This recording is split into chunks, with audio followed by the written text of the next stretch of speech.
I'm Bernadette Schwert and I'm the Director of the Australian School of Copywriting. And today's topic is about your database. Now, don't get freaked out and don't think, oh, techie alert. No, a database is just a fancy name for a list. And remember in the old days, there was a Rolodex sitting on everyone's desk and it just had cards basically cycling through. It's just like that, but it's digitized. So don't get too freaked out by the terminology. And a database really just houses all the people that you work with. It could be your clients, it could be prospective clients, it could be old clients. And all it means is you've got a receptacle where you can hold all that information. And then when you want to contact them, you can do so very efficiently. Now, you can send out an email via Outlook.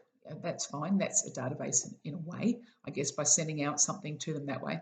But to be more efficient and to be more automated, which is where we're really headed with this, is to think about buying a program that you can use that stores all your addresses, both email addresses and landline, phone, web, etc.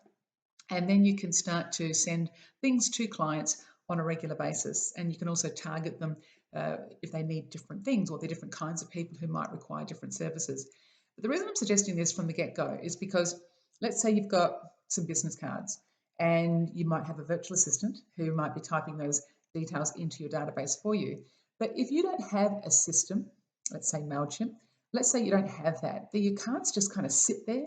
They might even sit in an Excel spreadsheet, which is okay to start with, and then you copy and paste it into Outlook and send it out. That's okay, but it's really manual and it's going to take a lot of time.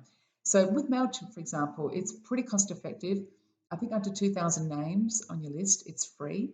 And if you're starting out, you probably haven't got 2,000 names, so it's a really quick win just to use that. And then there's things like ActiveCampaign, and going up the ladder, there's things like Infusionsoft and so on. I wouldn't recommend those sorts of big complex programs for you yet because they're pretty intense to learn. But just get started. Get MailChimp, look into it, look at it up online, see if you can get access to it. And then when you get these names, you've got somewhere to put them. And you might think, oh, I've only got one name. What's the big deal? It's like, well, you've got one now, but one will turn into two, and two will turn into four, and four will turn into eight, and so on. So you've got to really think about the long term. You think, am I in this business for the long term? And if the answer is yes, well, then it's like you start with the end in mind.